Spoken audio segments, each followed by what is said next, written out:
August আমরা এদেশে এই মানুষের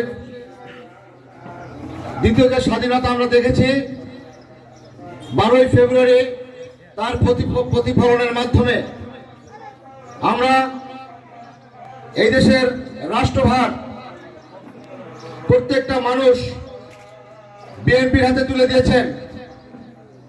আমরা হিন্দু, মুসলিম, আওয়ামী লীগ যারা আছেন প্রত্যেকে আমরা মিলেমিশে থাকার চেষ্টা করব। আজকে যে এই দোয়া মাহফিল আমাদের তিনবারের প্রধানমন্ত্রী জননেত্রী বেগম খালেদা জিয়া তার রুহের মাগফিরাত সহ আমাদের বিএনপির প্রতিষ্ঠাতা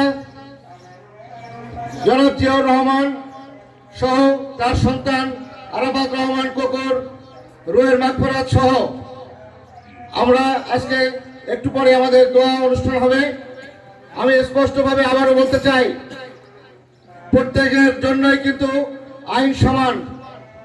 রাষ্ট্রভারে রাষ্ট্রের দায়িত্বে এখন বিএনপি, কিছুদিন আগে আওয়ামী লীগ ছিল, এখন যখন রাষ্ট্রভারের দায়িত্ব বিএনপির হাতে, প্রত্যেকের জন্যই কিন্তু আইন সমান। কারোর সাথে কেউ হানাহানি করবেন না, উচ্ছৃঙ্খলতা করবেন না, কারো জমি জাতি কেউ জোর করে খেতে যাবেন না। কেউ যদি মনে করেন যে না আমি আমার প্রতিপত্তি দেখাবো, ক্ষমতা দেখাবো, এই ক্ষমতার সাথে কিন্তু প্রশাসন কিন্তু আপনাদের সঙ্গে ক্ষমতা দেখালে আমরা নেতৃবৃন্দ কিন্তু দায়ী থাকবো না।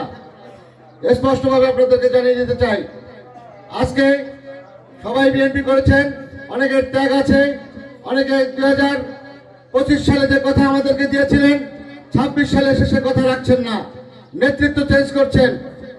আগে গিয়েছেন আমার কাছে, এখন যাচ্ছেন অন্যের কাছে, এতে কিন্তু কোনো লাভ নাই।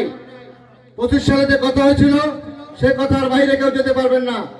আমাদের নামপাল মংলার প্রাণের মানুষ লায়ন ডক্টর শেখ ফরিদুল ইসলাম, তিনি যে কমেন্ট করেছেন, তিনি যে মানুষের সঙ্গে যে প্রতিশ্রুতি দিয়েছেন, মানুষের নিরাপত্তা দেওয়ার যে তিনি যে প্রতিশ্রুতি দিয়েছেন, মানুষের সুখ শান্তিতে রাখার যে প্রতিশ্রুতি দিয়েছেন, কারণ সব প্রত্যেকের জানমালের নিরাপত্তা দেওয়ার জন্য তিনি যে প্রতিশ্রুতি দিয়েছেন, ইনশাআল্লাহ আমি অবসর পরেই যতদিন বেঁচে আছি বিএনপির সাধারণ সম্পাদক হিসাবে আমি অক্ষরে অক্ষরে তা পালন করব এবং প্রতিটি মানুষের জানমালের নিরাপত্তা আমার জীবন দিয়ে হলে আমি চেষ্টা করব।